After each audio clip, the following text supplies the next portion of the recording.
So Okay, just right. so just to confirm, I hope that I have everybody's consent to record this meeting because that is a prerequisite on this Google Meet forum. So if anybody has any observation to make regarding the recording of the session, please let me know now. Yeah, I don't think that anybody is having problem because as per instructions of the university, it has to be recorded. So there is no problem, ma'am. Every meeting is to be recorded. Okay. Okay. Thank you, Dr. Prasad. Thanks, ma'am. Yes. I'm really honored to be part of this team, and today I will start with my uh, counseling sessions on this course called British Poetry.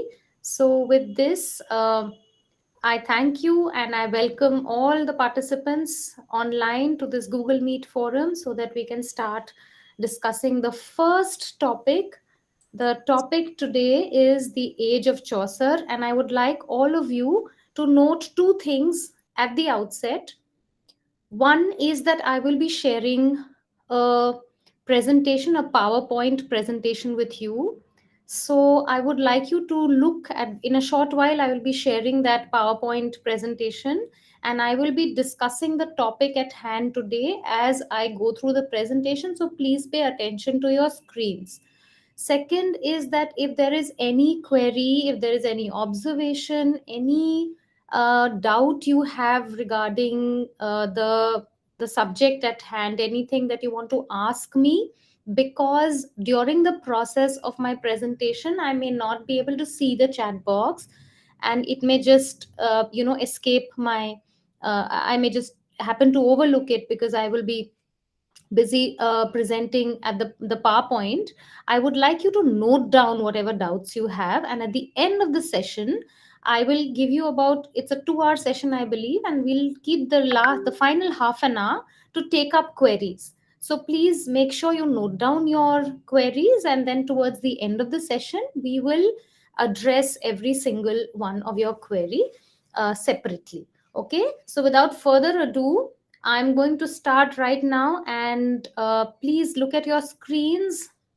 This is a presentation that I would like to share. It's just going to be available in a moment.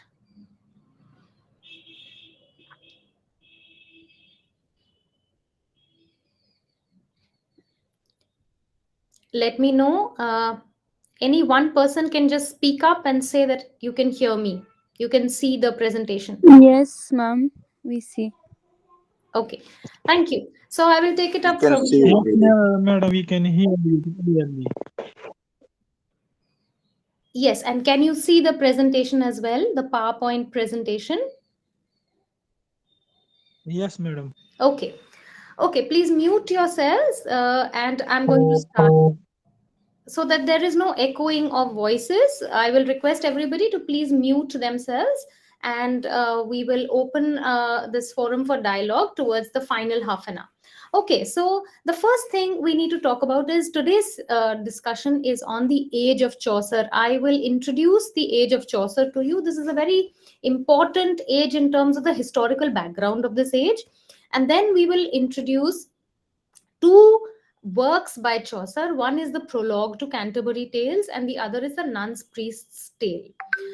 Now, I will advise you to read a simplified modern translation of the Prologue to Canterbury Tales as well as the Nun's Priest's Tale, because the Old English version that you have in your text, which is the IGNU text, you may find that a little difficult because it is written in Middle English, in the original Middle English from the one of the original manuscripts. So you will have simplified versions of the text, and you can easily get access to it. Of course, this is also very easily readable. These books that IGNU has formulated for you are actually very, very comprehensive and very good to follow, so you will have no trouble whatsoever.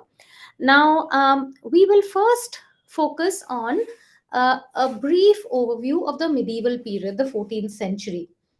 Now, if you look at the poetry of Chaucer and his contemporaries like Gower and Langland, This was a period which was defined by transition. There was a very, very important transition which involved a declining feudalism and an emergence of money economy due to the rise of the middle classes. So the feudal lords were slowly declining, the feudalism at large was slowly declining for various reasons, which I'm going to come to in a moment.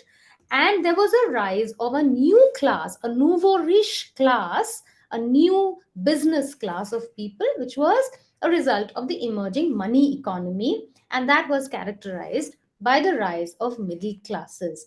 So this is basically a change, a complete destabilization of the feudal structure in 14th century in England. Now, if you look at, when I say emergence of a new middle class, there was emergence of something unprecedented in the area of trade and commerce. So, what you see is a very lucrative wool trade. You see, in many areas in England, agricultural land was being converted into pastures for rearing sheep. So you saw the emergence of a number of craft guilds, means basically, specialized labor that was specialized in certain things, like there were the particular guilds, of clothesmen, of people who had specific knowledge about how to work with metals, etc. And that takes place systematically in the 14th century. So you see there are some important historical events that are the hallmark of this period. First, we talk about the Hundred Years' War. Now, the Hundred Years' War begins in 1337 between England and France, and that changes the feudal structure of European society. So England and France have been at war right from the time of 1066, year 1066. I mean, that's not a formalized war, but from the times the Normans conquered England, there was an influx of French culture and French language in England. And here in the 14th century, beginning 1337, what we call the Hundred Years' War, though it was actually much beyond 100 years, it was a little beyond, a little over 100 years. But here you see English possessions on French soil. And with that, France and Scotland were constantly at war with England, and England monarchy was gradually gaining ground both over France and Scotland. And here you also see the deposition and the murder of Edward II and Edward Henry IV. So here you see that Edward, sorry, not Henry IV, Edward III. Now here there was a lot of Europe was literally thrashing each other to shape. So there were a number of conquests by English soldiers: Flanders, Netherlands, Rhineland, a number of treatises, a number of alliances between different parts of Europe and different areas within Europe that were, are constantly either forging alliances or, winning wars with one another. But England and France were in a big way at war, and that led to England literally winning over that. These wars were largely won by the English. England was really becoming quite successful, and that really bolstered English pride in a big way in the mid 14th century. And one important reason for that is also that, in England and in France, see, the people who were at war were, on the French side, the noblemen, okay, people who were nobles. Now they were very, very strong in their cavalry, and they focused all their energy on their cavalry. So they were very, very highly, very well armored, and they were very, very good on horses. They had good horses, etc. But the French soil was very boggy soil. On the England side, however, it was the English yeoman archers, the Welsh wife knifemen who actually routed French cavalry. So, these peasants in England were asked to literally, they were expected to train in archery, and they trained quite well. And they were the reason that England won these wars in the Hundred Years' War, right? So military glory, patriotic fanaticism was something that reached its success during this period in the 14th century. Now, ultimately, what the Hundred Years' War did was that it changed the old code of chivalry. And in that sense, a distinct member of this English, system, structure, social structure emerged, and he was the yeoman archer. He was somebody who had, a peasant archer, a peasant who was very good at archery and so could fight the French sources. And that leads to the emergence of a democratic force in England, which represents people's will. And you also see that England at large is really feeling very confident within itself right now in this 14th century. Now, whenever there's war, there's prosperity to various classes because there's a lot of rich booty, there's a lot of wages for soldiers. But there's also another transition that what happens is that there is crowding of town areas. I told you there's an emergence of the feudal structure was changing, and there's an emergence of this new category of tradesmen, which were now flocking around these town areas. Okay, other than London, there were other town areas like Flanders, which were basically new business areas where there were a lot of people stocking, a lot of people flocking. And whenever there's little area and more number of people, what happens? There is the risk of infectious disease. So the other important development in this period is the period of Black Death. Okay, so starting 1348, 49, and then repeated epidemic episodes in 1361, 1362, 1369. What you see is, I want you to pay attention to this. I was talking about this. I'll just come back to this in a moment. But here we talk about the Hundred Years' War, the Black Death, where a number of people were dying due to bubonic plague, which was because of the fleas that rode on black rats. Okay, so until the late 17th century, these rats and the bubonic plague was constantly on the rise, and that leads to people dying like flies. So the other thing is also that, when people die, okay, who are the people dying? Largely not the noblemen in England, but in fact people who are living in cramped quarters, people who are living not in these big palaces and where you can at least quarantine yourselves, but people who are living, in very very cramped quarters, the labor class. They actually suffer with high mortality, and that really increases the demand for labor on the farm. And therefore, now see, another going back another few years, in 1215 the Magna Carta assured universal rights for everybody, human rights in that sense. So today we call them human rights, but in a sense it ensured, during King John's rule, it ensured that, some that people will get their due, and that, in that sense people will live dignified lives no matter what class they belong to. This was the Magna Carta. Okay, but we see that with the Black Death and with a very very unequal society at large, these labor on the farm, they start to die like flies.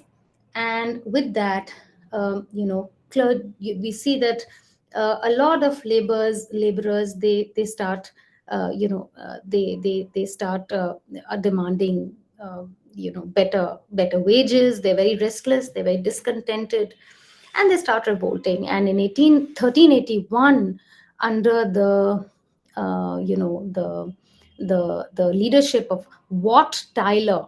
Okay, Wat Tyler, you see that there is the peasants revolt, and these there is this whole mob which storms London. There are a few spelling mistakes on this. I don't know, it's just a typographical error. Please note that this is Wat, Tylor, and the mob stormed London. Okay, so the mob stormed London, but Richard too was very he was very diplomatic. Somehow he actually conned Wat Tyler and had him arrested, and then he was beheaded. But he handled the situation in a very diplomatic manner. Somehow he managed to save the day for the nobles. But this was, in fact, a very, very powerful revolt from the side of the peasants. Now, I want to again draw your attention to this unequal society. If you look at this, the top of the order is held by the king who rules in God's image.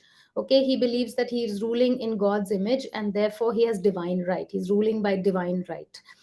At the bottom of this of this pyramid, you will see the peasants. Now these serfs are actually the landless serfs.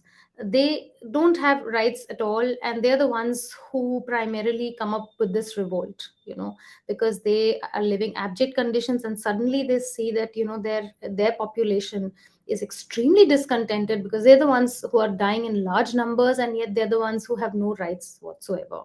So they start to revolt under the leadership of Wat Tyler. And the other side is, so this entire, imagine this entire pyramid here is shaken up. On the one hand, you had these knights, and and these lords who occupied the middle part of this pyramid. But now you also have another side which is not represented in this pyramid, and I told you that's the rising class. What class is it? Anybody?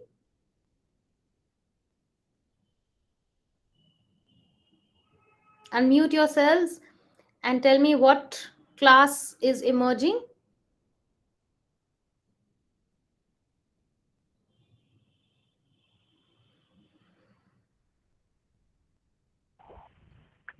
So simply, we can say that a class is a group of people in a society who share the same level of business. I mean, also we can say they have the same uh, incomes, and they are treated like one uh, class. I'm sorry, I didn't hear you clearly. I said that there is, in this pyramid, you can see three distinct estates. Okay, the first is the king, the second is the lords and the knights. Okay, and the third are the peasants. The third. Now, apart from this, I told you that a new class is emerging. Which class is that? Middle class. We think that middle class. Very good.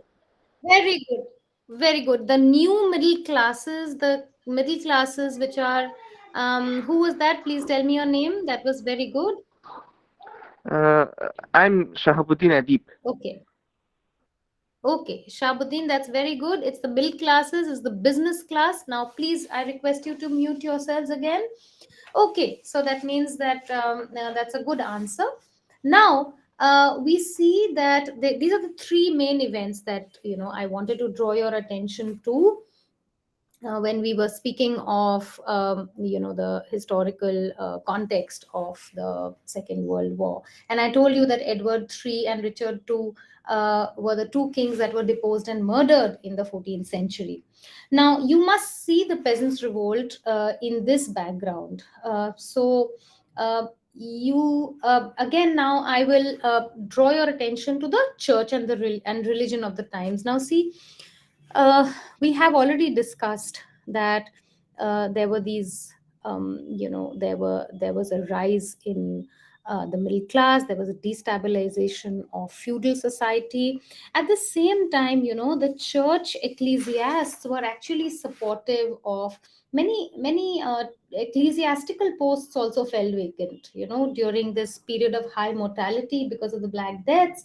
And actually, this situation of labor demand, of labor deaths, finds a parallel among the clergy. and the clergy actually often support the laborers' demand for high wages. So you see that there is a number of figures which you see in the prologue to Canterbury Tales. Now, the Franklin, for example, is a freeholder. Um, the Reeve is another very interesting example. He's actually a laborer who was basically an elected representative, and he was supposed to be, um you know, an elected representative from the laborers' side. But he became, eventually, anybody who gets power starts to become very arrogant and starts to become a feared enemy of the people. And this is again what you see represented in the prologue to Canterbury Tales. Now, if you see the church and the religion, there's also rising corruption in the church. And the prologue to Canterbury Tales, when we see the various you know portraits of class of members who belong to the church, we see that there is a whole range of people from the church, who, some of them are, in fact, one of them is an idealized portrait, but the others show varying levels of corruption. Okay. Now, you also see that there are, during these times, there are challenges and opportunities within each class, whether it's the nobility, the clergy, and the commoners. Daily life of people is actually a difficult life. There's people have to there's a big change in the way agriculture, trade, and craftsmanship is developing in 14th century. So a lot of changes in the daily lives of people are very, very evident. Now, we are going to see for a moment the prologue to Canterbury Tales. Okay. Now, if you look at the Canterbury Tales, it is actually the Canterbury Tales is Chaucer's most mature work. It's the final part of his life, in his retirement age, that he was writing in this work. It's actually something that involves a frame narrative. There is a certain setting within which these stories are composed, and the general prologue to Canterbury Tales, it is believed that it was composed in 1387. In fact, it is believed that probably Chaucer himself undertook a pilgrimage in April of that year, because his wife Philippe was very ill and she died soon after. The original plan was that in his semi-retirement age, he takes up this very ambitious undertaking of narrativizing the entire society, representing the entire society of the time. It's literally like a mosaic of different characters, of different estates, different classes during that time. And so they decide, the plan is that there are 120 tales that will be told. Who tells these tales? These are a group of very disparate group, very diverse group of 29 pilgrims who meet at the Tabard Inn at Southwark. And the narrator too is admitted to their number. And so the host, Harry Bailey, who's the host at the Tabard Inn, is also the one who is part of this group. And what we see is that, it is decided that 4 stories will be told by each person. Very evaluatively, very competitively, the reader is asked to judge each person, which each person from his class, and we are literally called upon to judge how each character appears to us. And there is a group of pilgrims who are supposed to undertake a pilgrimage to Saint to Canterbury. There's Archbishop of Canterbury, and they're all gathered here. 120 tales, as I said, are the original number of tales that would have been told, but we know that only 24 tales are actually told. Two of these are interrupted before the end, and two are they just start off and are left unfinished. So ultimately, what we see is a whole wide cross section of English society: the knight, the squire, professional men like the doctor and the lawyer, the merchant, a shipman, various representatives of religious orders like the prioress, the monk, the friar, the parson, a farmer, a miller, a reeve, a cook, several craftsmen. And what we will see in the general prologue is individual portraits of all these people from different from different classes, from different places in life, but belonging distinctly to the 14th century England. Now, Chaucer's pilgrims are actually very representative of the social group and the professions that they belong to. So, in that sense, they are very generic, very generalized through their typical features of character and conduct. But at the same time, so if you see that their dress, their appearance, they're very, very similar, they're very generic in quality. And at the same time, there is something individual, there is a sort of idiosyncrasy about each one of these pilgrims.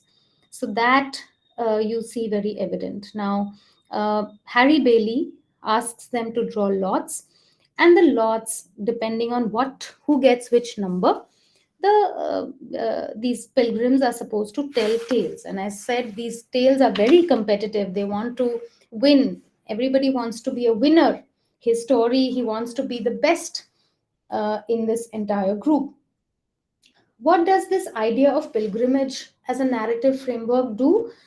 This pilgrimage to Saint Canterbury is a narrative framework which enables Chaucer to bring together people from the widest possible cross section of medieval society. This is a group of, a very motley group, a very diverse, disparate groups. But the very fact that this pilgrimage is what unites them is something that literally brings together the material and the spiritual, the everyday and the religious, and that kind of gives it a dramatic power that also necessitates or actually sort of, Chaucer is supposed to be a master of realism, and the way he describes each character is very realistic in nature, but it is a varied kind of varied kind of realism, because it wouldn't be very easy in a segregated society like this. It's only a pilgrimage where even one could even think of bringing together such a diverse motley group of people. And you see that there are only two idealized characters in this story. One more thing before I actually begin a character sketch of each of the characters in the prologue, I will talk about a very important aspect of the way the characters are depicted. So you see that, in all the characters, you see certain descriptions that are important. Uh, you see each person, many people are named, okay? Some people have their uh, nature also specified, like their what is their gender, what is their place of origin, family, age, bodily appearance, whether they look bright or dull, whether they are rude, whether they are affectionate looking, whether they are patient, whether they are impatient, all kinds of qualities of mind and body. Also their manner of life, what is their occupation, what is their trade, what is their profession, um, what is the character of the person's home life, their fortune, are they wealthy, are they poor, are they successful, are they failures, what is the rank of the person, habit, what is their habit, is there anything particularly which seems like a habit with them, do they like how do they appear, do they walk with a certain stride in their gait, feeling, uh, does a person, what kind of feeling does the person exude, joy, desire, fear, vexation, interests, what are each person's interests, Purposes. Does a person have any deliberate plan, any deliberate purpose? Achievements. What are his achievements? Now, also accidents, something that has happened to, like the cook is depicted as someone who has an ulcer on his shin. Conversation, what a person has said. Also, you see, there's something called physiognomy. So each person will be known by his or her physiognomy. What is physiognomy, anybody?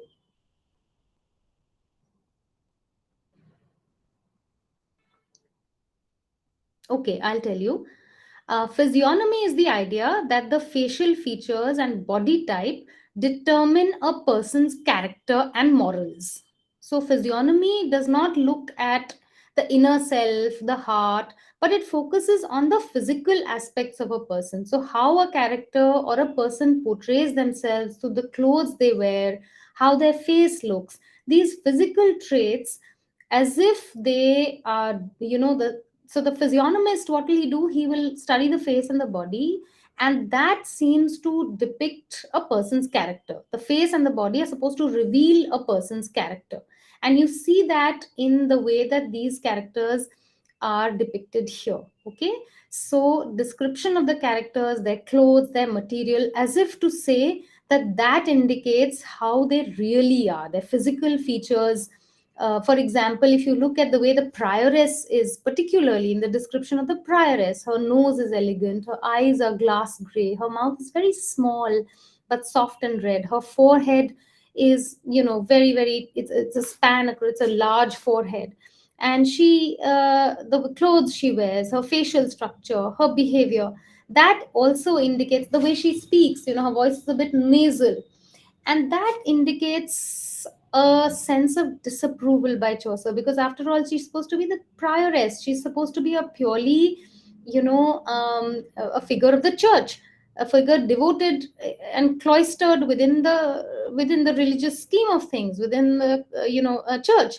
But the way her physical features do not testify to what her actions should be, shows a kind of disapproval of the prioress's behavior, and that's why we see that the prioress is ironically depicted, and as in a certain way. So this is what I wanted to tell you. Now I'm going to go directly to each one of the character sketches, each one of these characters. The first we will start with is the knight. Okay, so before that, I'm going to just give you, there was a, yeah, now this is, for example, a small collage that I picked up. It's of these various, imagine these, and have a look at each of these portraits. The knight, for example, in the extreme right hand side, you see the knight. Look how he is depicted. So, in fact, the story, the prologue starts with the portrait of the knight, and his portrait is an idealized portrait, a very chivalrous character, very gentle in speech and manner, very gallant in battles. He has traveled very widely. He's a very worthy man, a very brave man. He's a warrior, and he has participated in many military campaigns. He has traveled very far and wide to fight, and he has been honored for his bravery. So sometimes, he's very he's actually not a very gay person. He's not a very lively person. He, in fact, is somebody who seems rather out of place in this age of declining chivalry. And his military campaigns are actually we can totally believe that these military campaigns, he must have taken part in these military campaigns, because we know that the 100 Years' War was going on, and he fought the text indicates that he fought in the Mediterranean and North Africa. He's also the head at the table of honor of the Teutonic Knights, because he held campaigns against Prussia and Lithuania and Russia. He also, he's a devout Christian. His son, the squire, is also mentioned next. But you see that in when you see the knight, he's not a very though he's actually taken part in in these military battles. We see that he loved, it says he loved chivalry, truth, honor, and courtesy. Okay. And it says a very perfect gentle knight is a very perfect gentle knight, in other words a very perfect gentle knights. And he had very fine horses, but he did not wear very gaudy apparel. He actually wore a doublet of coarse cloth, and because he didn't waste any time, he had gone on a voyage, adventure voyage, and it was a soiled coat of mail because he had just come from a voyage of, say, a fight or an adventure. And he had immediately, without wasting any time, because he was such a man of action, he immediately set out on his pilgrimage. So he's an ideal, a real representative of the code of behavior among the knights. In other sense, we know that the chivalric code is gradually receding in the 14th century, but Chaucer wanted to pay homage to the character of the knight, to the chivalric code of which was represented by an idealized portrait, right, like the knight. So he begins the general prologue to Canterbury Tales with the knight. Now, the next we see is, I'm going to go again to this picture, is his son here. This is his son, and you see the way the son is depicted. Now, I told you that the knight is a perfect example of somebody with chivalrous qualities, very noble status. In contrast to these Christian motives of the knight, his son, the squire, seems to have joined the company for pleasure. It says in these words, "Sindang he was, and floiting all day he was, as gay as is the month of May." Okay, which means that he was a singer, he was a courtly lover, he was an aspirant to knighthood. His chivalric prowess is already very, very honorable. He is an extremely he's a young man of about 20 years. He has curly hair, he has average height, he's very agile, he has great strength, and he has given a good account of himself at battle. But he's also a great, very he's very popular with the ladies. He's also great, very popular with the youngsters of his time. He's somebody who's a courtly lover. And look at his costume and appearance. Actually, it's the most striking part of his character. uh, it says his gown is embroidered like a spring meadow. Now, fashionable dress was actually denounced by parish priests at that time because it was considered a waste of money and could have gone to the poor. But this is a young, aspiring man. He's not necessarily a devious or a hypocritic man, but he's just someone who's young, with full of fresh and youthful energy. And he's able to sing, dance, draw, write. He composes songs. He's actually a predecessor of the Renaissance courtier. Okay, so he's a very lovable youth and very courteous, very modest, very useful. And he also believes in being very dutiful towards his father. He carves before his father at the table.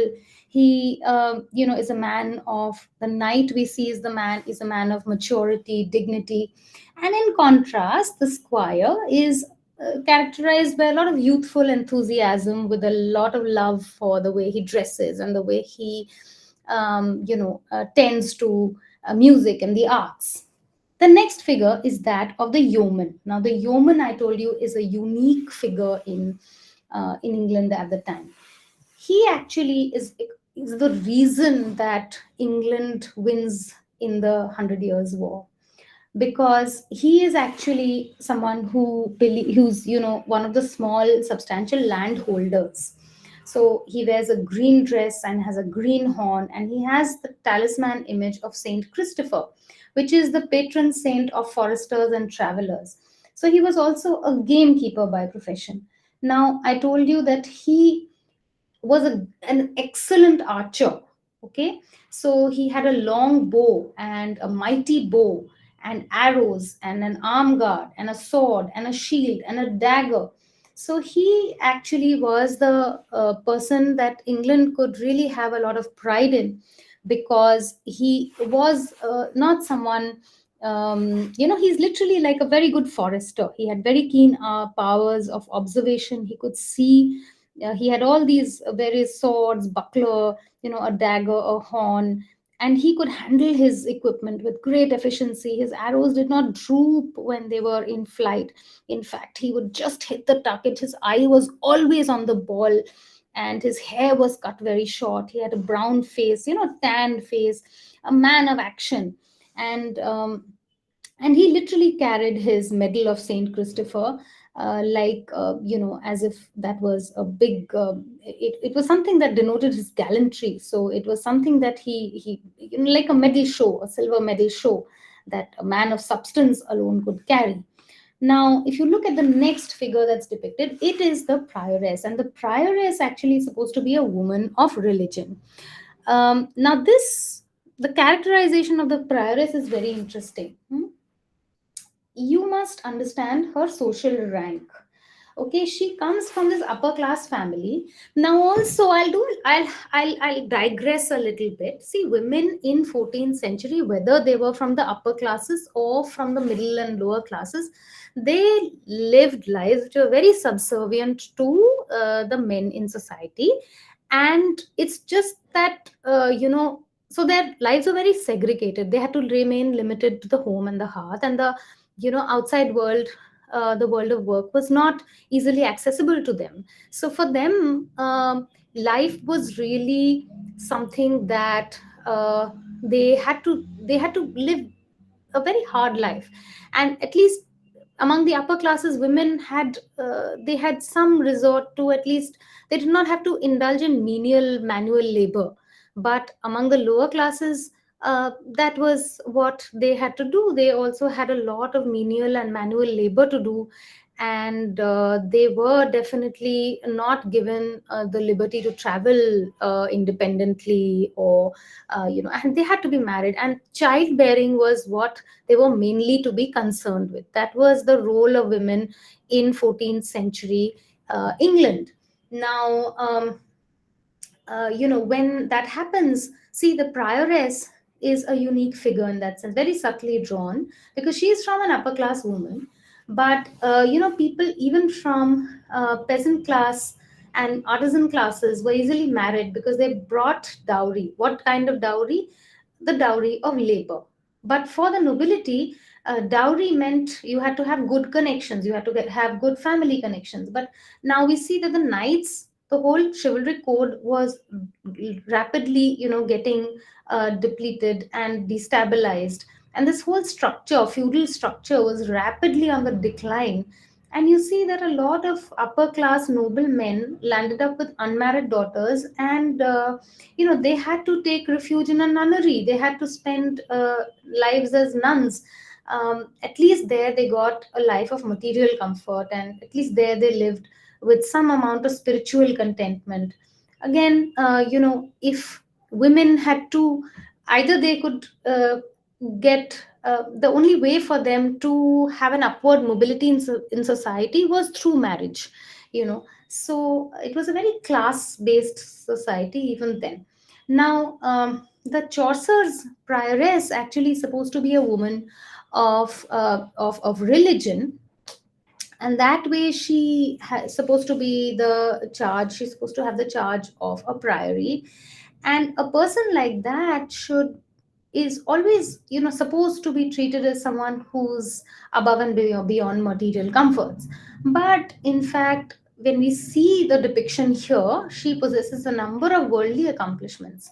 And you see there is a lot of irony in her depiction. But that's the thing about Chaucer. Even when he doesn't, his characterization is never frankly declamatory. He treats characters like, with the he's a cinematograph.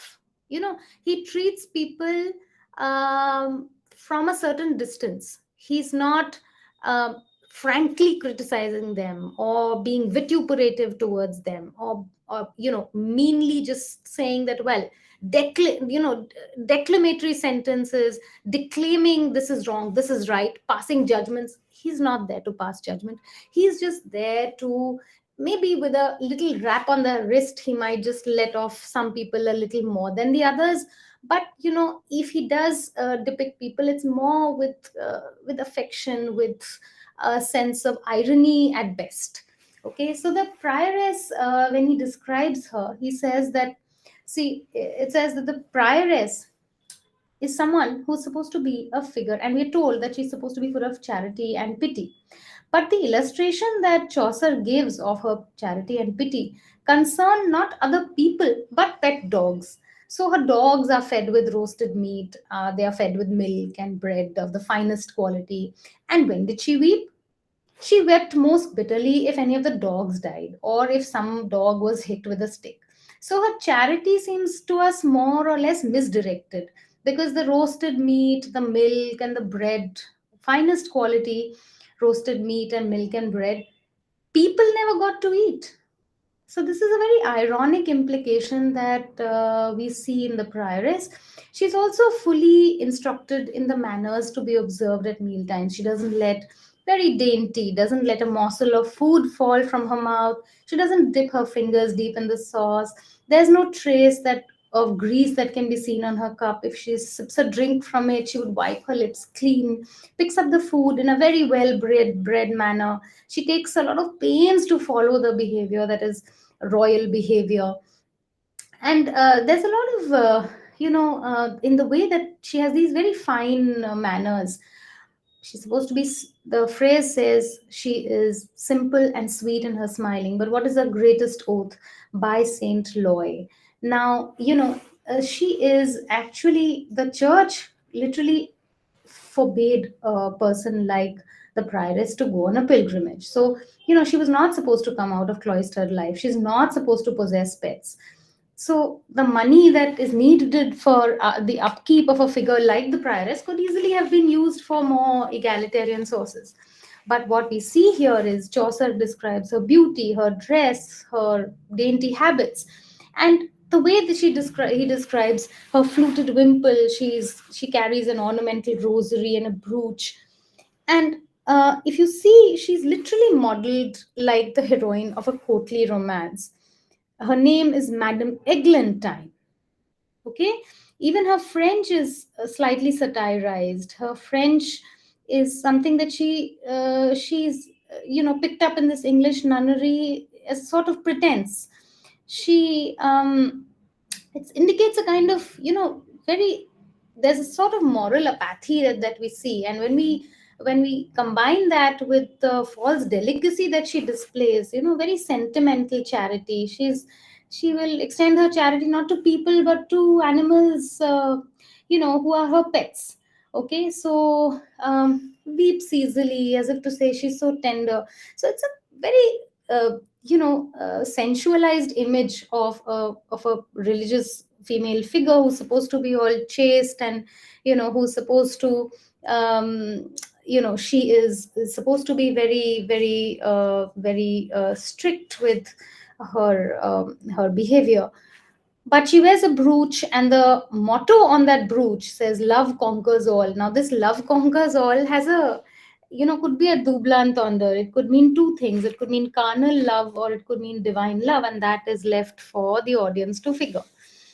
So as I said, this treatment of the prioress is with a reasonable amount of irony. The next we see is the figure of the miller. Okay, now the miller is again another character. The Sorry, not the miller, the monk. The monk is actually somebody who comes, he's an outrider. He loves hunting, and hunting is in fact his favorite pastime. He does not hide his irritation with those who object to it, and he does not bother about those who, like Saint Augustine, he says, he wants to defy Saint Augustine, because Saint Augustine directs a very he has a very very rigorous directive that physical labor is necessary for monks, and he believes that the monk believes the world could be served either by hard study or by hard labor. So he said, let Saint Augustine have his work reserved for himself. And he actually was, quite a person who was very covetous about having possessions. For example, he keeps swift greyhounds for hunting purposes. And he derives a lot of pleasure in tracking and hunting the hare. And he enjoys this pleasure without sparing any cost. So you see that, again, the same irony that you see extending to the prioress, you also see that extending to the monk. He says that he's a very worldly, fine living monk. His costume, his equipment, quite lavish. He has a large number of horses, very valuable horses in his stable, and when he rides, the jingling of the bridle of his horse can be heard at a distance. His sleeves are lined with gray fur of the finest quality, and if he wants to fasten his hood under his chin, he has an intricate pin of wrought gold with a love knot at one end. And he also wears very supple boots. So his, you would expect a monk to have a very, a face where a very tired face because of hard work. But his face shone as if it was anointed, and he was quite fat and, in fact, in quite good shape, like his horse. So he was certainly not like a tormented ghost. And what did he like best to eat? A fat swan loved he best of any roast. So he was quite an indulgent eater and an indulgent keeper of game and food. Now, the next person we see described is the friar.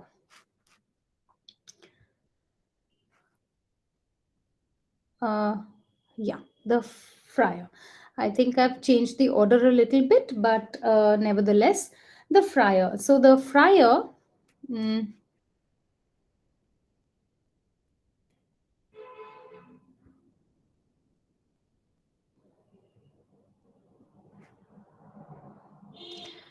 I think I've missed writing about the friar, but in any case, I'll just describe the friar to you. The friar actually had to take the vow of poverty. He had to follow Christian teachings, and he had to do good deeds, and he had to preach around the country. Now, during Chaucer's time, there were 4 orders of friars, but this friar, so they were supposed to be. The Dominicans or the Black Friars, the Franciscans or the Carmelites or the Augustinians. Okay, basically they were mendicant orders. They had to survive through begging. Okay, so eventually we see that begging became a very lucrative business. They could even collect ecclesiastical taxes. They could hear confessions, and they made a lot of money. See, corruption in the church is something that, right at the outset, I told you that that's something that's on the rise. So this friar has a name. His name is Hubert, and he is an example of corruption of the mendicant orders, and he is in fact quite attacked by the followers of Wycliffe. Now, what we see is that he is a very gay and merry fellow. He's a limiter. So what does this mean? That he was allotted a particular area where he could operate and he could beg.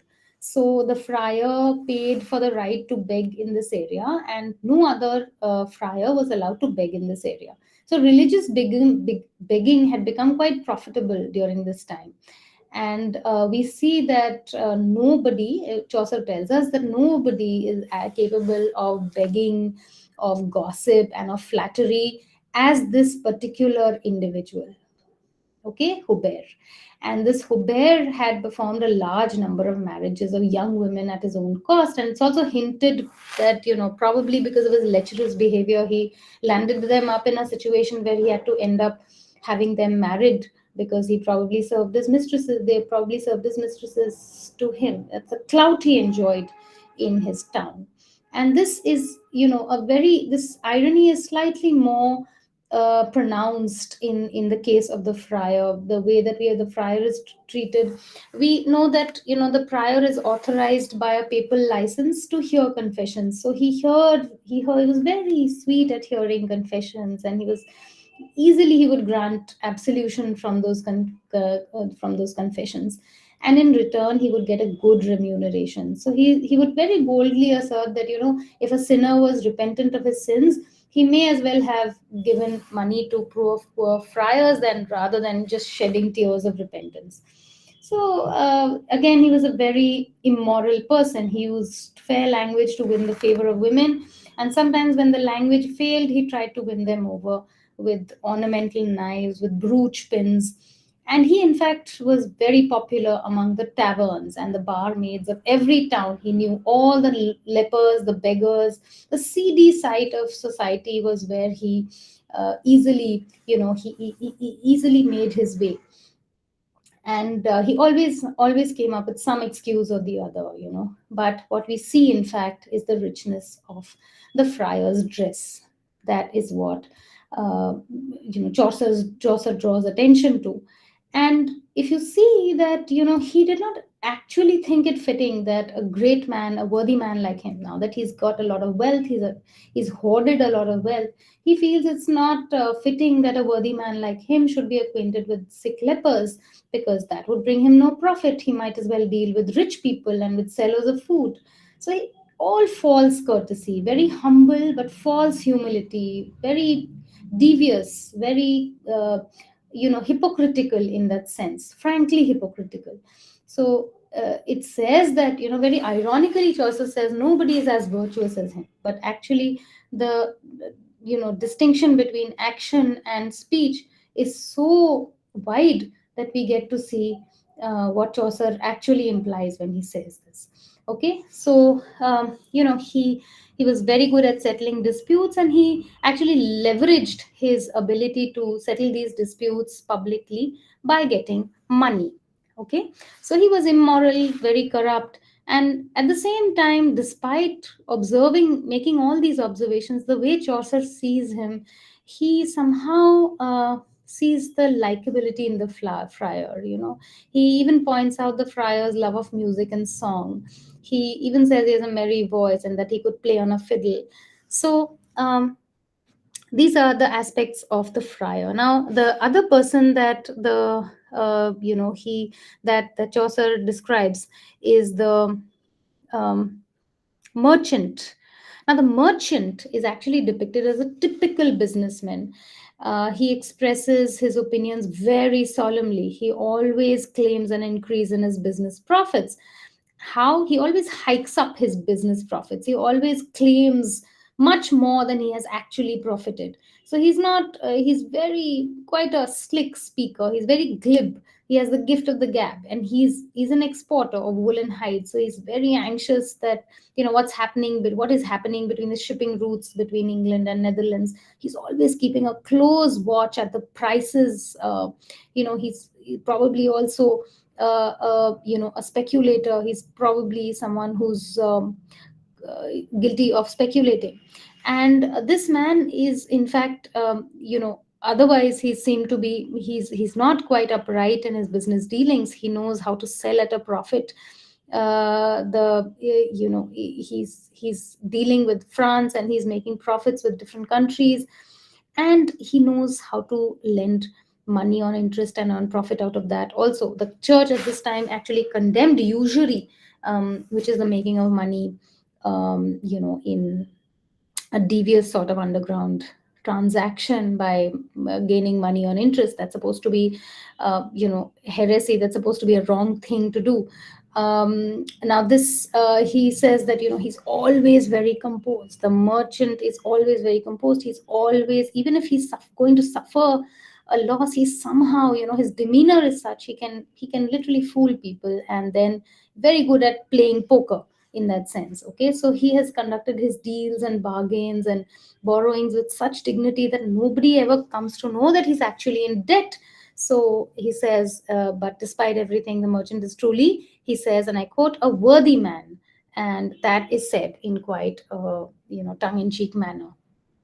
The next person that we will discuss is the Chaucer's clerk. Okay, the clerk of Oxford. Now, this clerk is actually referred to in those days. It's a university student. He's trying to prepare for a career in the church.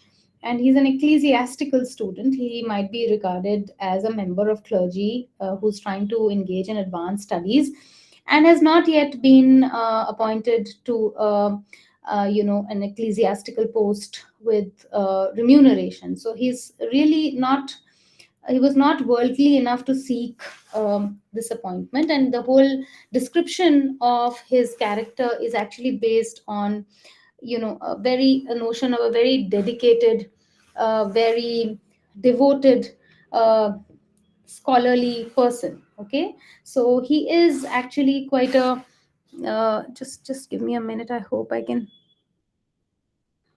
Yeah.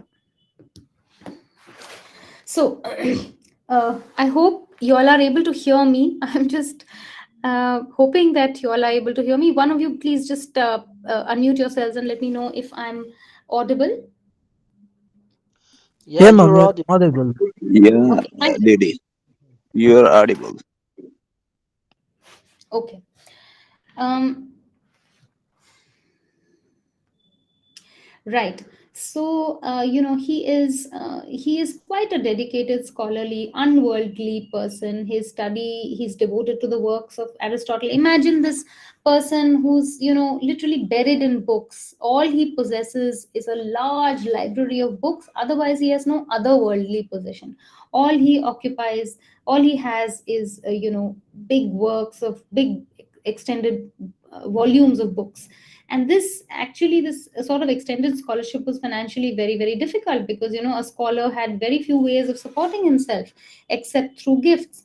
But what we see is that all he had was very little gold in his coffers except what he might get from his friends. So he did not actually lead very austere, students at the time, whether they were secular or ecclesiastical, did not actually lead very austere lives in those days. But the way Chaucer depicts his clerk as someone devoted to learning, he says, "Of study took he most cure and most heed." So, of studies took he most cure and most heed. He was a man of few words. Whatever little he spoke very with a lot of propriety, with a lot of modesty. His talk was very brief, very lively, and full of high meaning, very intellectual figure, and very devoted, diligent figure, full of moral virtue. He felt very glad to teach, as glad he was to learn, and he prayed for the souls of those who gave him money to help with his studies. Now, he was naturally not fat, he was very hollow cheeked, and his horse also was very lean. And Chaucer compares this horse, a very lean horse, to a rake. What is a rake? A small, like a stick, which is used to it has these pointed, it's an iron sort of device which is used to, which has a stick and has these iron sort of projections at its one end. It's used to rake in coals. Very thin, very thin figure, as thin as a rake, they say. So he's literally the complete contrast of the fat monk and his well-fed horse. And the clerk's cloak also is very well, quite very, very worn out. It's very naturally, this is what we expect in a figure like this. And so in depicting the clerk, Chaucer hardly employs any irony or satire.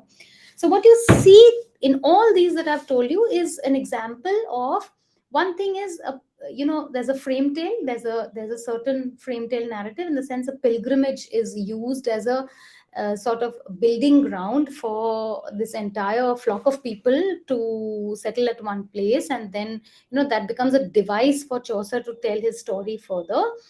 And then also it's an example of what is called an estate satire. Okay, estate satire. So that's very common during Chaucer's time, and he also employs that, and that's very evident in all the figures, the characterizations that you see. The other figure is the sergeant at law. Okay.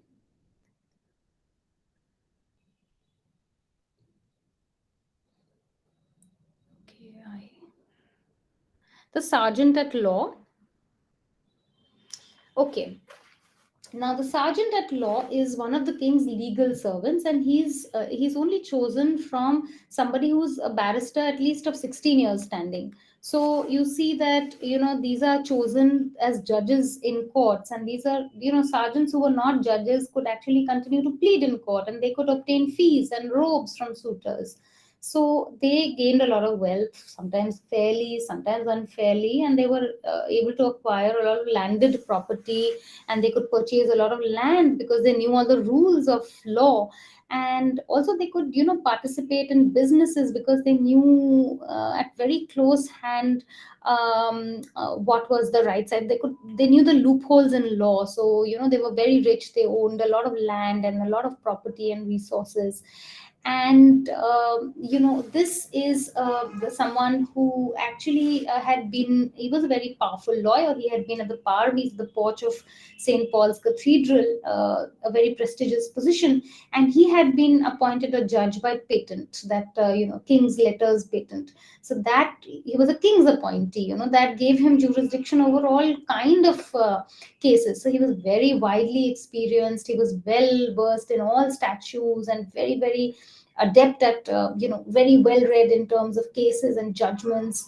And he obviously was a very, very valued judge, and that therefore that earned him a lot of wealth from his gifts from his clients.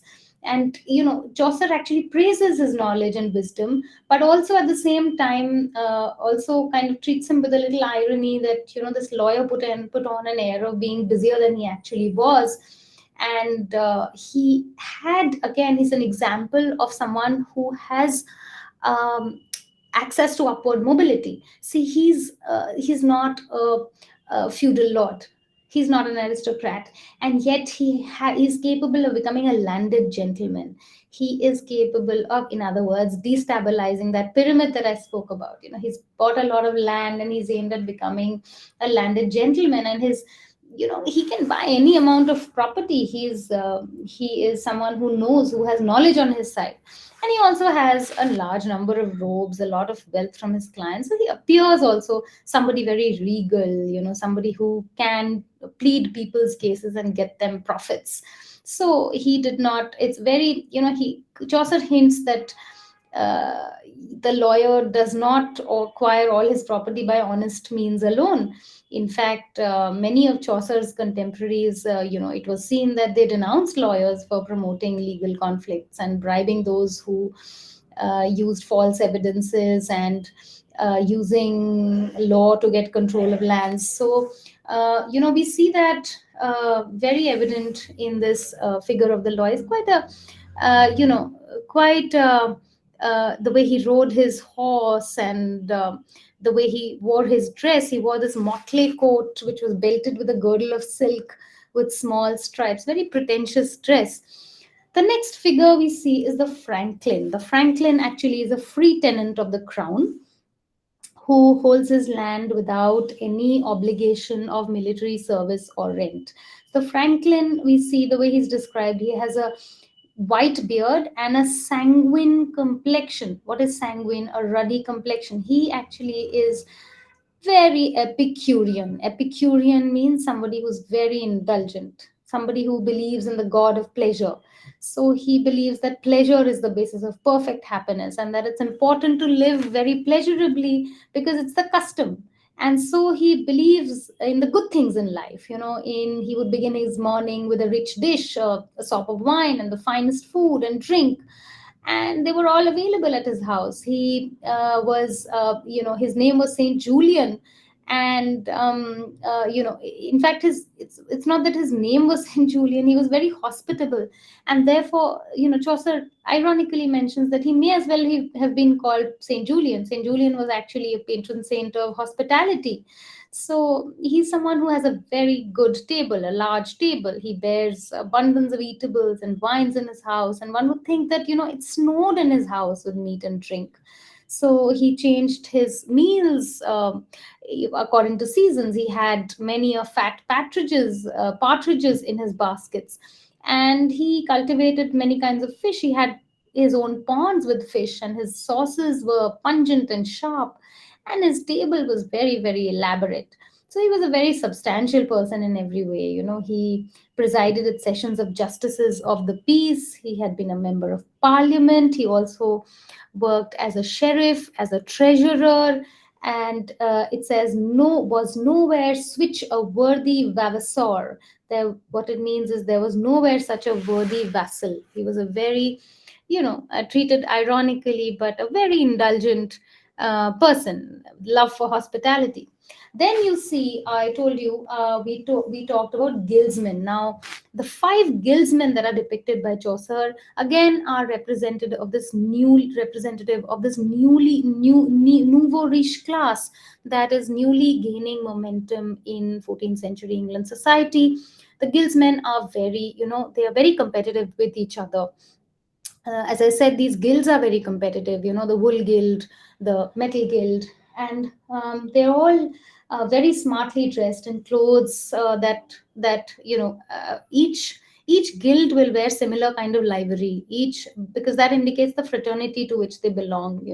They had common social religious aims. They were like literally like groups that clung together, and they wore clothes that were representative of their guild. So the clothes they wear were newly trimmed. They had knives. They had mounted knives, but these were not mounted in brass, but in fact with silver, and they were rubbed clean and bright. And they had girdles and pouches of which accommodated their knives. And so, they were representative of people who got a new seat at the table. People who didn't have a seat at the table in the past, but now lately have got a seat at the table.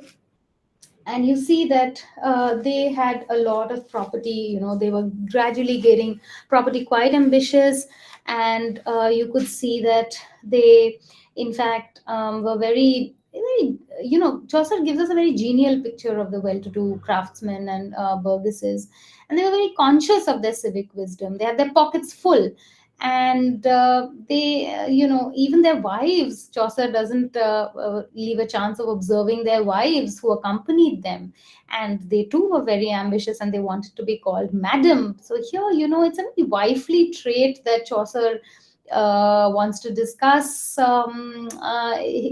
apparently. And he it's a very something that indicates their sense of ambition. These guildsmen were newly upward mobility, newly upward rising members of society, and so their sense of ambition, their sense of aspiration is evident in the way that they presented a collective portrait. Again, as I said, that they could have been described as a collective portrait. They're not really individualized or differentiated from one another, but they are, as I said, indicative of this whole rising new class. The next person who is discussed is the cook, and the guildsmen had with them a cook. And now, in order to be able to eat good food on the journey, the guildsmen had a cook with them, and the cook actually his name was Roger of Ware. He's a culinary artist, not exactly likable, and why is he not likable? Is it because he has a sore on his shin, he has an ulcer on his shin? But actually, the host later accuses him of selling stale, unhygienic, and contaminated food. But we see here that the cook, he was supposed to boil the chickens with marrow bones, and he was supposed to make a stew and bake a pie, and he was, again, the difference between ostensibly what the cook is supposed to be and what he turns out to be, is, or what he's accused as being, is what gives this entire Canterbury Tales a very dramatic character and tells us more about the characters and how the characters act and interact with each other. Now, he actually was quite supposed to be, according to Chaucer in the general prologue, he could roast, he could boil, he could broil, he could fry, he could make a stew, he could bake a pie. He was quite an expert, and he was fond of drinking London ale. But he had an ulcer on his shin. That, of course, did not, run him into disfavor with the other pilgrims, but in fact, the host accuses him of selling bad food. The next figure is the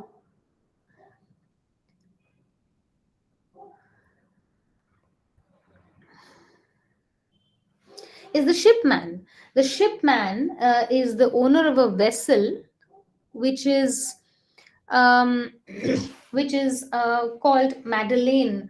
The vessel is called Madeleine, and that again, seagoing activities we see are on the rise. 14th century onwards, the sea and all those who sailed on sea became very vital to England's interests, and so the shipman is presented as someone who's always rough and very ready to start. He's very efficient, like the yeoman. He's also very master of his. He's a master of his craft, but he's also unscrupulous, like the impression one would have of all seamen.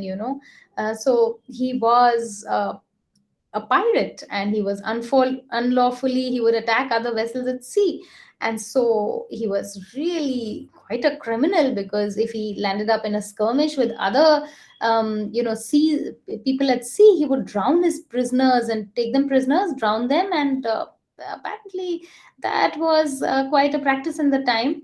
And he would even tap wine casks in mid-sea, and whenever merchants had seasickness, and sometimes these casks would be delivered half empty, because he would steal the wine from these merchants, whose cargo he was apparently roving from one place to another. But he was quite a spirit, sea spirit. He moved freely from the south to the north, from Spain to Sweden. But in fact, he was quite well armed. He was always ready to repel an attack. In fact, very easily initiated an attack. So he was quite a person with criminal tendencies. Now, if you see, the next figure is the doctor of physic. The doctor of physic was in fact a great authority of of his treatment of various diseases. um, I think I have missed out one of the slides where I had written about the doctor, but doesn't matter. I think it's okay. Please take down the notes that I am telling you of these various characters who may not be mentioned. One or two characters may not be mentioned in the slides, but you will still find the description reasonably, very, very comprehensive. So that should be enough. Now, the doctor of physic was, the doctor of medicine was a very great authority on the treatment of various diseases. He had actually studied the science of. Now, in those times, humors were very, the theory of humors was followed. What that meant was that each person had one dominant humor, and that astrologically, the stars on the rise would come together in terms of a certain astrological sequence to determine the rise or fall, or the behavior of every person based on the humor that predominated in their bodies. So that was the science of medicine during that time.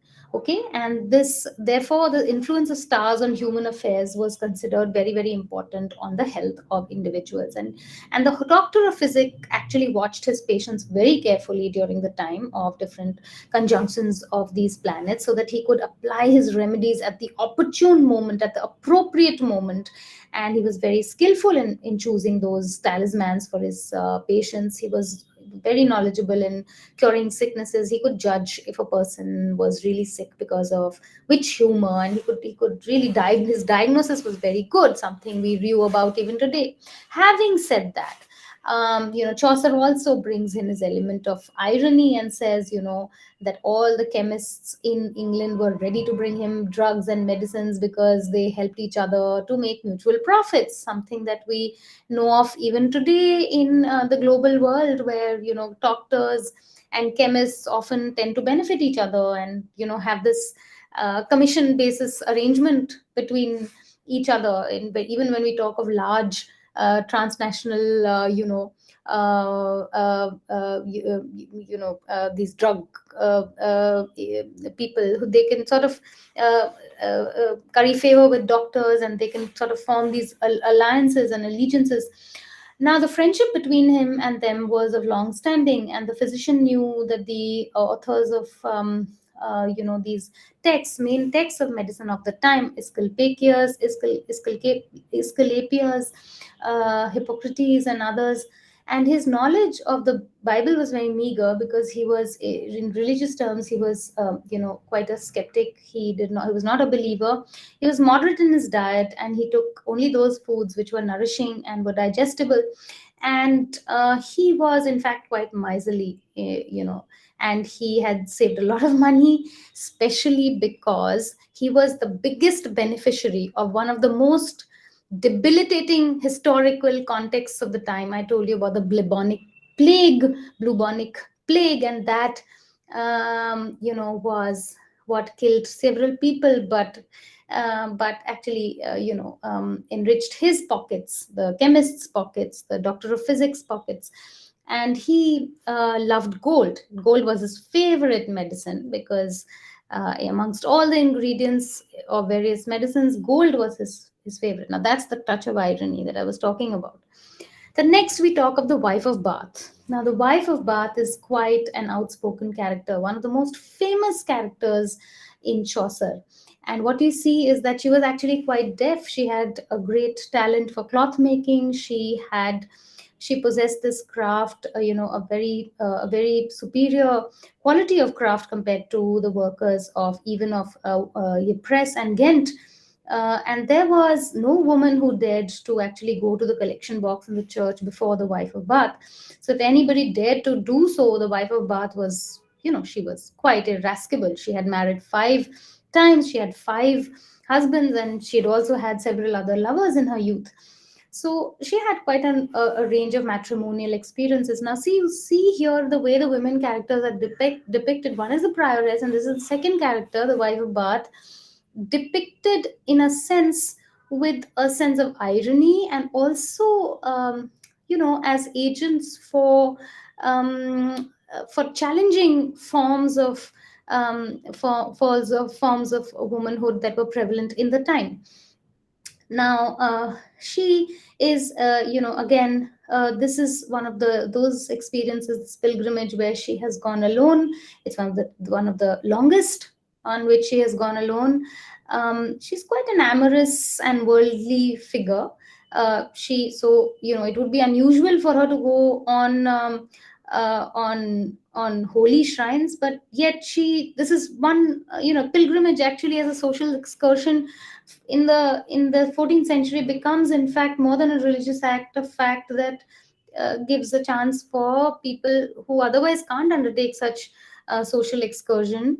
The pretext of the pilgrimage gives them such a chance. Now, looking at her physiognomic features, okay, she has a gap tooth. She was gap toothed. She sat upon an ambling horse, and very neatly veiled, and the kerchiefs she wore on her head were very, 10 pounds in weight. Her hat was as wide as a shield. She had large hips. She wore an outer skirt, and on her feet she wore a pair of sharp spurs. She could laugh and joke a great deal. She knew the remedies of love.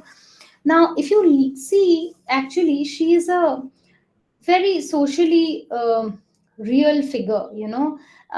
She had quite a sexual appetite. Was quite she the way that she had so many marriages, so many affairs, and she was successor to an earlier type of heroic woman, the Amazon, which the Amazonian woman. So you see in a range of personal traits that she has, which have prompted critics to identify her love of travel, a rather unfashionable dress equipment. She was deaf. She was also gap toothed, and so the physiognomy, that is described. She's very efficiently, neatly dressed. She wears this handkerchief, and she wears a protective skirt around her ample hips. Why does she wear them? Because she wants to guard herself against splashes of mud. Her shoes are very expensive soft leather, and her spurs on her shoes are very sharp. So she takes a lot of skill. She's also quite belligerent if she has to be. She is quite bold. She is frank. She is, quite proud. and she is someone who is as a wife, she is quite a character whose pride in fact is redeemed by boldness, frankness, and the kind of vitality that she has. She's a very widely experienced pilgrim. She has been to long pilgrimages, and these pilgrimages, as I told you, as manner of social excursion, they guarantee safety, they guarantee comfort, who just like modern tours. And they in fact it's a very interesting way in which she's described. She's a very well experienced lady. She knew all the remedies of dealing with people, or dealing with men in her life. So she could laugh and joke a good deal. She was quite an extrovert in the sense. Now we look at the other figure, the parson.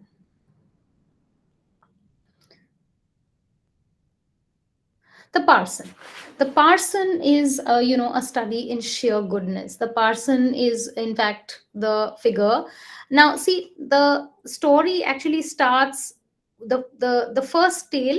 I told you that these people, they tell each other tales. After the prologue to Canterbury Tales, they actually go on and they are asked to tell tales, and the best tale is supposed to win. But here the first tale, and the host, he draws lots, and depending on whose name comes first, gets to tell the tale. Accidentally, it happens that the first tale is told by the knight. Now the order of the tales is actually not very clear, because there are many fragments, and by the time Chaucer, this was published, actually it was published posthumously, it was published after Chaucer's death. But no matter what the rest of the order, it seems apparently that the first story is told by, or it falls into the hands of the knight, and the final story falls in the hands of the parson. It seems, Chaucer's wanted to start and end on a good note, on an idealized note. Now the Chaucer's parson is another idealized figure. He's quite a parallel to the knight, in fact. So he's again the idealized figure of a good parish priest. This was very it's very heartening to see, because at a time when the church has is already known for its rising corruption, it's good to see a figure who's virtuous and devout. So he actually exhibits virtue in the ecclesiastical world. It is very nice to see the parson as someone who actually did what he was supposed to do. So he was very poor. This parson, in amongst this group of pilgrims, was very poor, but he was poor in a worldly sense, but very rich in his holy thoughts and holy work. He was quite a man of learning. He preached the gospel of the Christ and sincerely looked after the spiritual welfare of his flock. He never shirked visiting the parishioners, whether it was rain, thunder, sickness, trouble. He visited every person. Whichever class he had to go to, he went to people on foot if he had to, with a staff in his hand if he had to. And he set a very noble example by actually preaching what he preached, practicing what he preached. So he led by example, as if to say. So the members of his class are, on the one hand, are very are regularly attacked, but he in fact stood out because he was quite an idealized figure, very virtuous figure. He could have gone made extra money by working as a priest in the service of some guild, but he chose not to leave his own parish and his own parishioners, and looked after them and prevented them from falling under the influence of the enemies of the church. And he was really a true priest, and he was not just a businessman aiming to make more money. So malpractice was something that we see absent here in his character. And he actually was simply did not take money and forgive people, or excommunicate people in order to forced payments from them or taxes from them. On the contrary, he actually helped poor parishioners with his own money from his own collection of teats. So, instead of abusing people, he actually lent a helping hand to people. He therefore had a very powerful hold on his parishioners, and he did not use this clout that he had over his parishioners to show or issue any kind of threat, but actually help them out in every possible way. He was a very kind-hearted but wonderfully illustrious, industrious person. So he had a lot of endurance. Even when he went through misfortune, he was not callous, he was not arrogant, he was never contemptuous in dealing with sinners also. He was very soft-spoken, very sympathetic. He gave advice freely, he gave instruction freely. He was very, very generous. Okay. And his behavior was definitely above reproach. The next person we see is the plowman.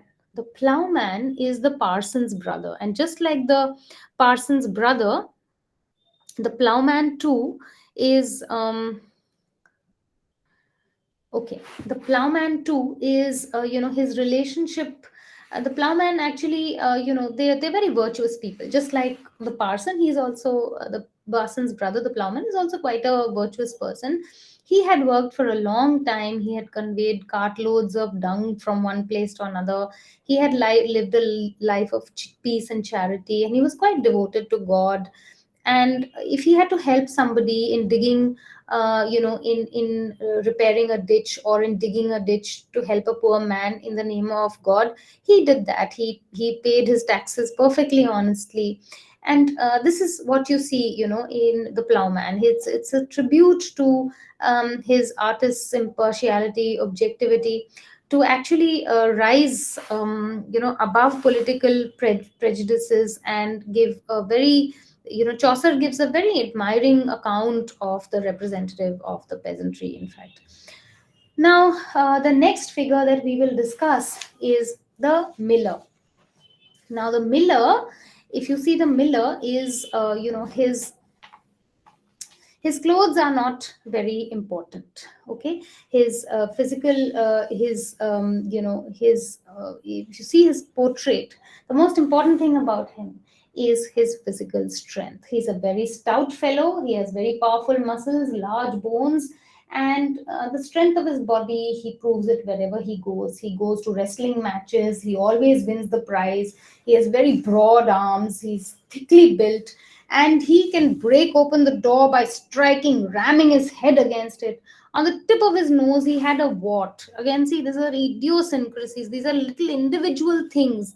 Now, Chaucer didn't actually have to mention, but he's making each individual not only generic, not only belonging to the, believable in terms of belonging to the class that he refers to, but also as an individual trait that makes him very believable, very real.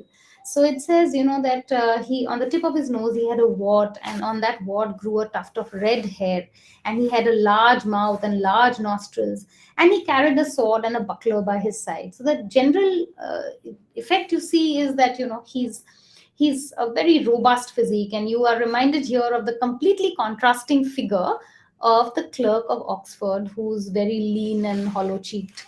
Now, the other figure is the manciple. Now, the manciple.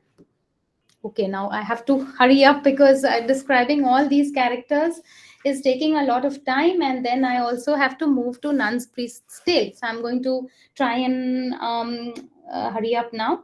The manciple is again someone who's an expert in buying provisions, and others could learn a lot from him in that art, because he buys provisions in cash and credit. He's always a gainer, and he's always more in service of more than 60 masters. He's actually, manciples are very commonly employed in the times of Chaucer. So he's he's an unlearned man, but he is very sharp, he's very acute, like the people who are his employers, learned men. So actually he's a very shrewd, he has shrewd practical knowledge. He indicates somebody who has shrewd practical knowledge of how to do things. He can manage to do, he's very worldly wise, even though he doesn't have the he's not learned in, in a secular terms. Now, in the university terms. Now, the reeve is another example. I told you the reeve is a person who was very feared, among the, he was supposed to be a representative of the peasants, but he was very feared, often a very corrupt man. And here again you see Chaucer's reeve is a slender, ill-tempered man. His beard is very shaven, very close. His hair is cut high around his ears, and they're clipped short in the front.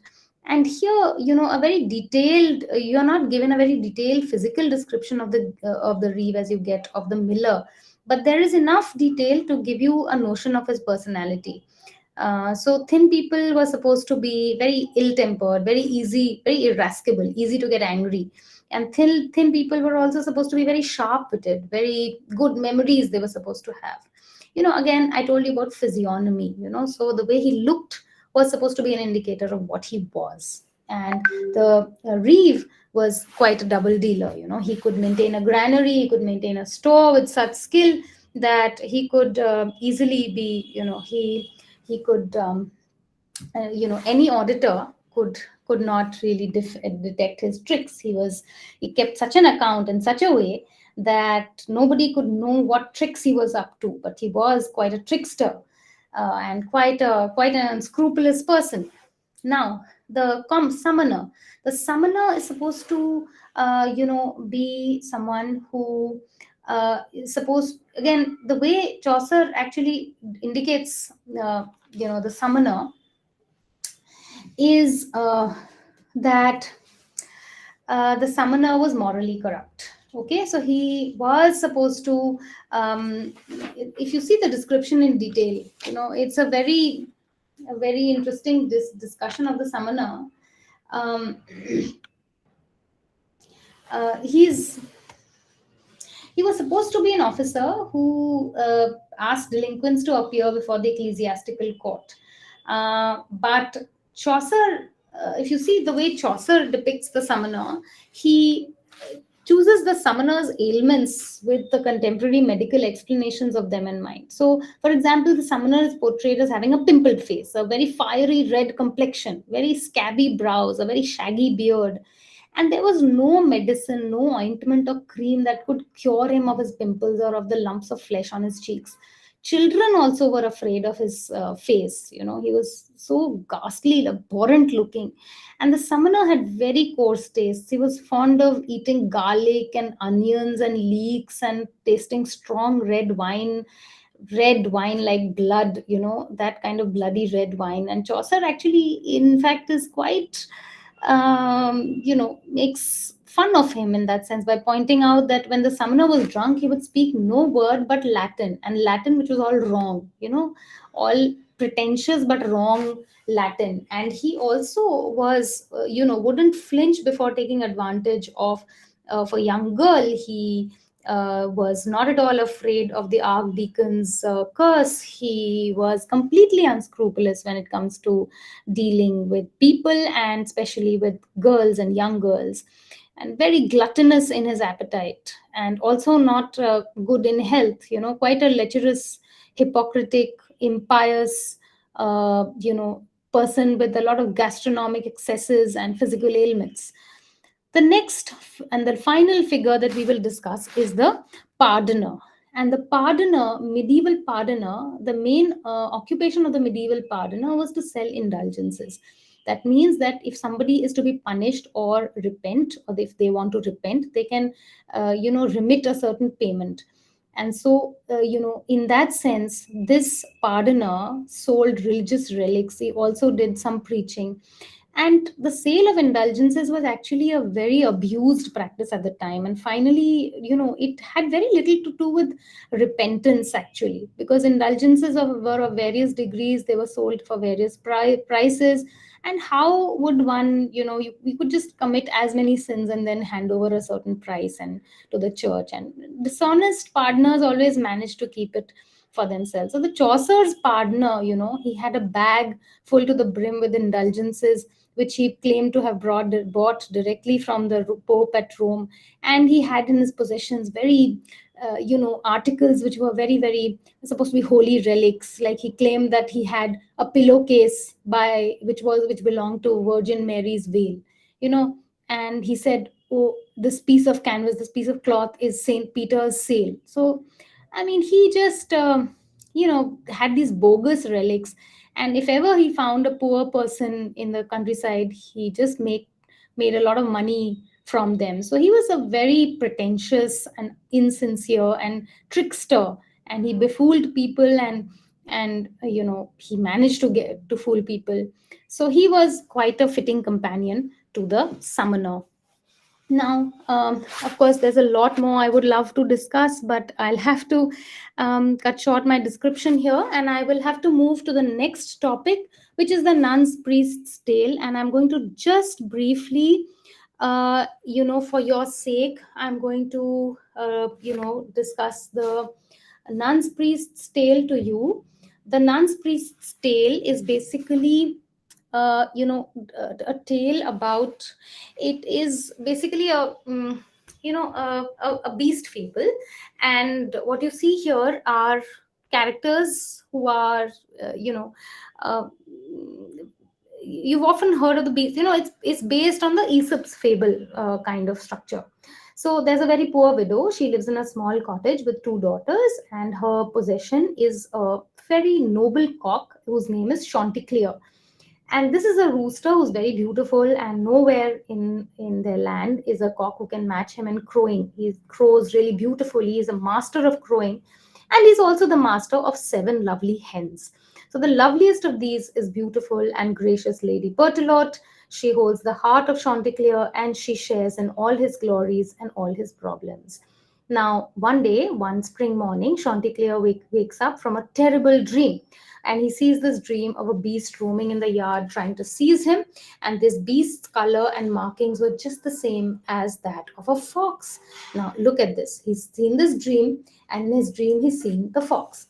Now, Lady Berthelot, he tells Lady Berthelot, his wife, his first wife, that he's seeing this dream. And what she says is, "Fie, for shame, fie on you, heartless coward." So she just dismisses it, saying that it's just a, you are just a, shame on you, you're just constipated, and you need laxative, that's why you're seeing these bad dreams. And she's telling him that if you're afraid of dreams, it's cowardly, and if you're showing such fear, it means that you have lost my love, she says to him. So she tells him he dreamed because he had too much, and that is well known, that Wheel's dreams really have no meaning. All he needs is a laxative. And Chanticleer, he thanks Lady Berthelot, but he quotes authorities. He's very knowledgeable. He maintains that dreams have a definite meaning, and he insists that he does not actually need a laxative. Later, Chanticleer catches sight of a fox whose name is Don Russell, and the Don Russell is hiding near the farmland. Now, Chanticleer begins to run, but the fox gently calls out that he has only come to hear Chanticleer's beautiful voice, and the vain cock shuts his eyes and right away bursts into song. And at that moment, the fox races to the cock, grasps him about the neck, and makes off with him. And the hens in the barnyard make such a terrible commotion. They start the chase, and they arouse the entire household, and the widow and her two daughters, and the dogs, and the hens, and the geese, and the ducks, and the bees, all are chasing the fox. Chanticleer suggests to the fox to turn around, and he shouts insults at his pursuers. The fox, thinking that Chanticleer's idea is a good one, he opens his mouth, and Chanticleer suddenly and nimbly and quickly escapes to a treetop. And the fox, once again, he tries to lure Chanticleer again by compliments and flattery, but now this time the rooster has learned his lessons. So at the conclusion of the tale, the host praises the nun's priest, and observing the priest's magnificent physique, he comments that if the priest was secular, his manhood would require not just 7 hens but 17, and he thanks Sir Priest for the fine tale and turns to another for the next tale. So this is, an example of, it's primarily, the nun's priest tale is really a fable, and the fable is intrinsically mock heroic. There is a parallelism between animals and humans, but it's also, the tale is a serio-comic outlook in the use of hyperbole and disproportion. So that is what we see in the nun's priest tale. Now, I'm going to also tell you about some of the themes of these characters. If you see, the moral of this story is that realism, is that no man should be too reckless of his dreams, and that the fact that, simple, really, if you look at it, it says that don't ignore your dreams. Dreams are, they have a certain value to them.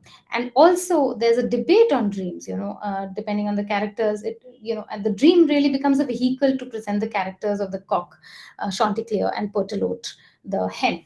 Now if you see, the hen states her attitude. If you really look at the characteristics, character analysis of these two, Chanticleer and Pertelote, the hen actually states her attitude to the cock. He's been frightened by the dream, and then she presents her view of the origin and the cause of dreams, and finally she prescribes them remedy. So we see that, she's someone who is, quite imaginative.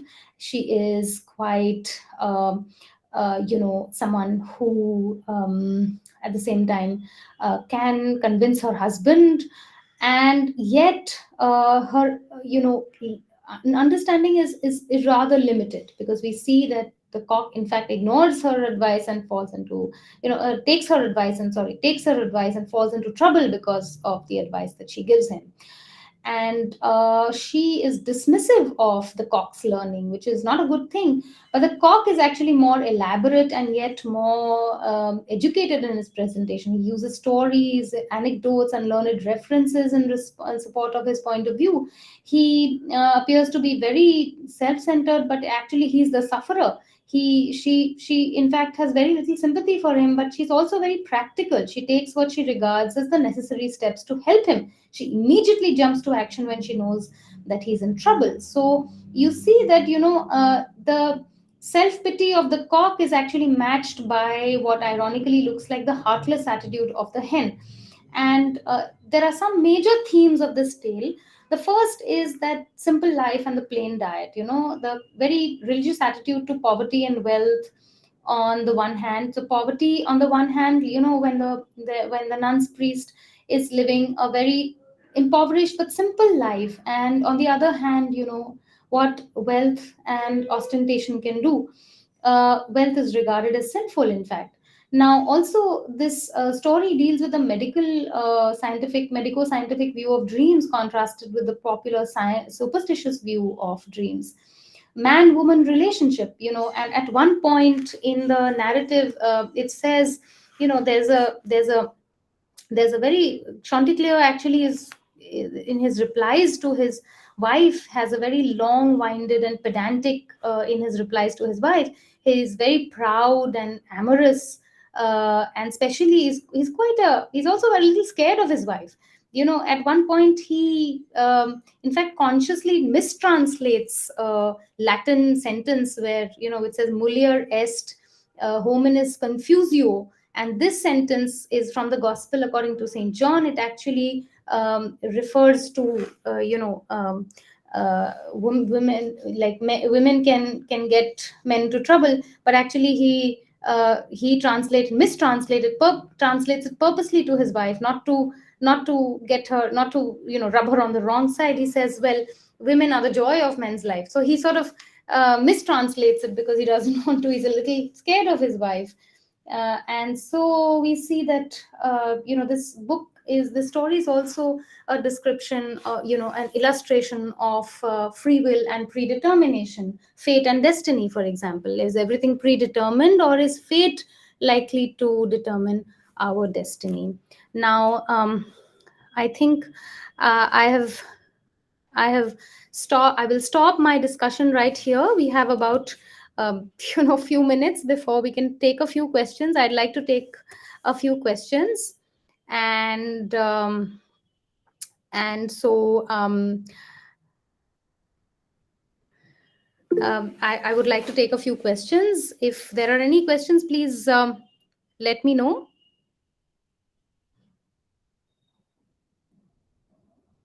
Yes, ma'am. Yes, Mr. Ahmed Khan Rehan. Yes. So first of all, good evening to you, and thank you very much for presenting such a wonderful and informative presentation. So I have a question or query regarding the characters which were presented in Canterbury Tales. So yeah, I know that the all of the description that you have or explanation that you have given to us was described by Chaucer there. But how we can acknowledge that? How we can get information from that old English being used there? So this is the question that whether we can have a book regarding Old English words or an app or other translations that we can analyze, or we can, for example, explain the poems, the tales themselves. So yeah, we can we can get some information from the books which are given to us or handed to us. But it is, I think it would be very nice, very interesting if we could able to get ideas or get the portraits from the tales itself. Okay, I'll answer your question, Mr. Ahmad Khan. In the text that is given to you, you actually have two versions of in the IGNU texts that you have. There are two versions. I have also made my notes from the modern English version. So you will have two. First of all, there are, please understand, the Canterbury Tales is a whole collection of tales. The first Canterbury Tales is the prologue to Canterbury Tales. The first is the prologue to Canterbury Tales, which actually gives you the setting, and after that, that becomes the occasion for various tales. Like the first tale is the Knight's Tale, and then the last is the Parson's Tale, and then there are many in between, right? So I told you that there was supposed to be 120, but they ultimately land up with only 24 tales, out of which two are left unfinished and two are, they start off and then they end immediately. So what you have is about 20 tales, and from 29 pilgrims. But you also have a lot of talk in between. In your syllabus, for your convenience, there is an old English version of the tale, which is again the original form, the Middle English version, which Chaucer uses, which is the original form of the text. But you also have a modern English version of the text, which is what you can read. It's very easy. It's a very easy translation. And if you read that translation, what I advise you to do is, based on what I have taught you, just take every character and everything that you see described again about him. You must make portraits out of it. For example, if you look at the figure of the I have with me. He had a son with him, a fine young squire, a lover and a cadet, a lad of fire, with locks as curly as if they had been pressed. He was some 20 years of age, I guessed. In stature, he was of moderate length, with wonderful agility and strength. He'd seen some service with the cavalry in Flanders and Artois and Picardy. He had done valiantly in little space of time, in hope to win his lady's grace, and so on and so forth. If you read the entire few set of lines, it's about 20 lines or so. In 20 lines, this entire portrait is very well given to you. Apart from that, when I have discussed with you, I've told you things that you should know and should be able to notice in terms of physiognomy, in terms of features that are described by Chaucer for a particular reason. And I've given you the context of, for example, a character like the yeoman. So based on the notes that the things that I've taught you in my class today and in my counseling session today, and the text that is modern English translation text that is available to you in your book itself, in your IGNU book itself, you will be able to make notes and then use them for your exam. Okay, thank you, ma'am.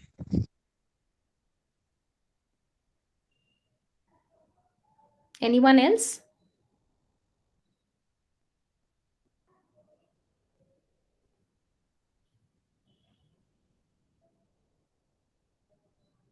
Please feel free to ask me. We still have about 5 minutes, so I would be happy to help in any way if there's any doubt, any query. Thanks a lot, dear teacher, that you provided us a nice presentation.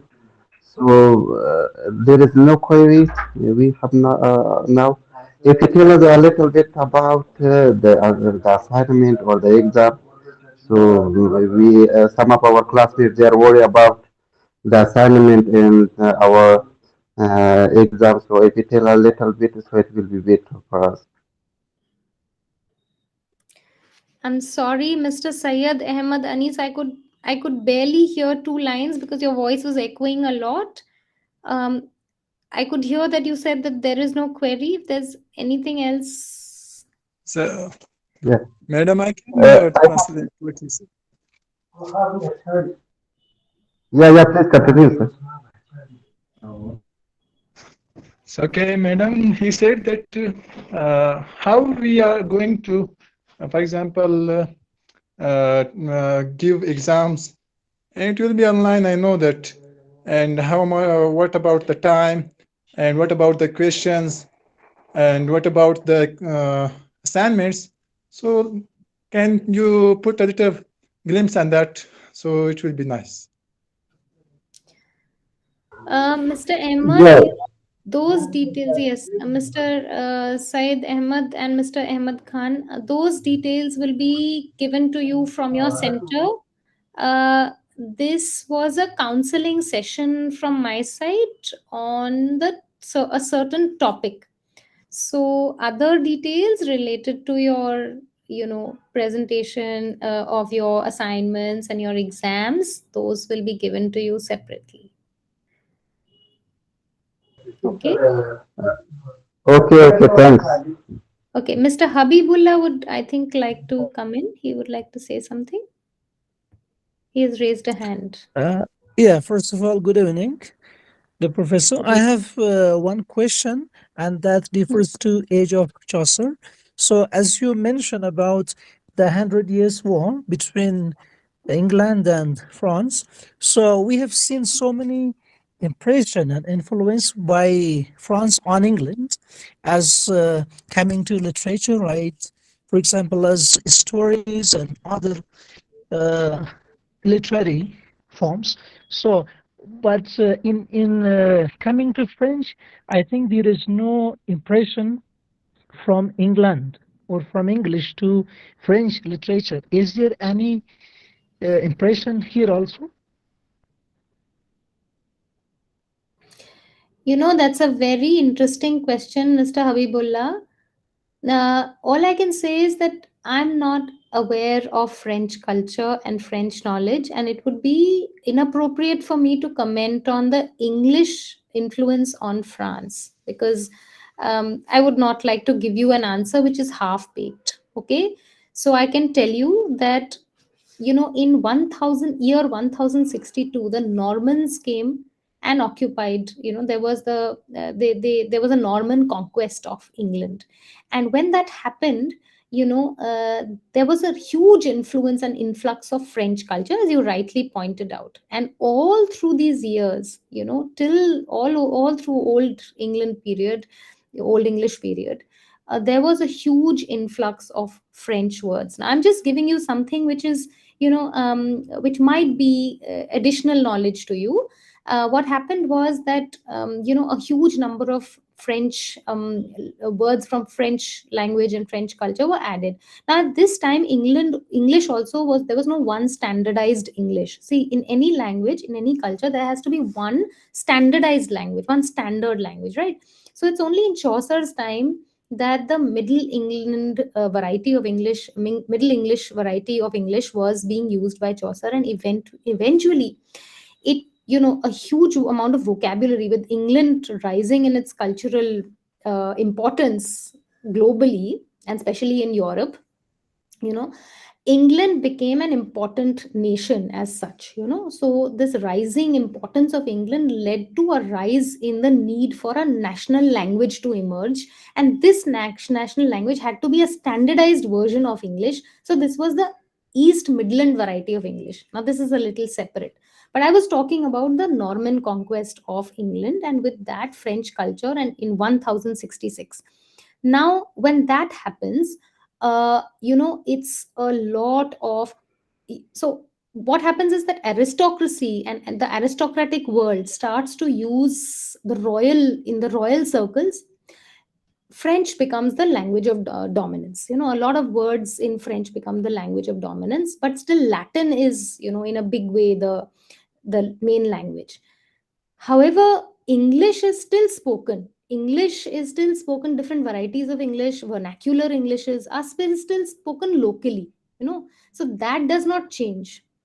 Now, so English survives. It does survive. It doesn't get completely swamped by French. And by the time this 100 years war comes up, we've all, French is already, French culture and language is already a big part of English culture. And gradually, this English becomes important in its own way. But coming to your question, has French has been influenced by English in any way? I have spoken to a lot of French people, and they all say the same thing, that it's English which actually took a lot of words from French, because English was not one standardized English. It was a very, there were different languages which were loosely vernacular Englishes, so it could accommodate words from everywhere. you know but this cross cultural, like, this was not strictly a cross cultural exchange, because it was quite one sided. And if there was any specific influence of English culture on the French, then I think we should do more research on it, and I would not be able to strictly pinpoint and say, well, this was the influence. Yeah, thank Okay. you, mom. Thank you very much. Okay. Mr. Sheer Mohammed Rawan. Am I pronouncing your name correctly, Mr. Sheer Mohammed? You're right, madam. First of all, thanks so much for your nice presentation that you presented for us. But there is no question because everyone knew better about your presentation, your outstanding presentation. But just keep on this way and the next day too. But we will know better about your lecture, your presentation, your lesson better. Thank you. Thanks so much. Thank you, Mr. Sheer Mohammed. You are very kind. With that, I think there are no more questions. I suppose there are no more questions. So I will call it a session for today. We will wind up for today.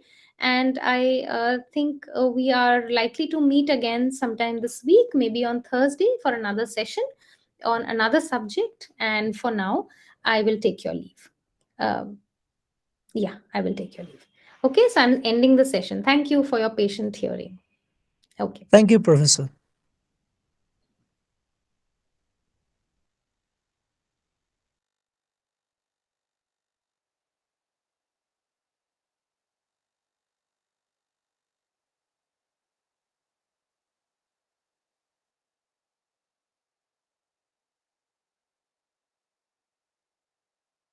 How are you, dear classmates?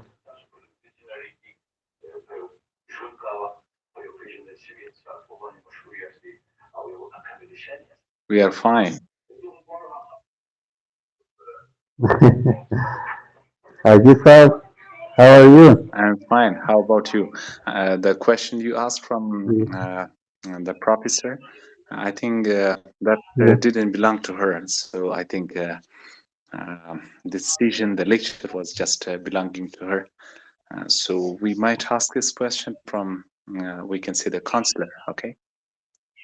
Okay, yeah. So, inshallah, we will ask from him. Okay, that is the thing. Okay, so have a Okay, good evening, okay? Good night. okay. Have a good night, Thank dear you. Ajisaf.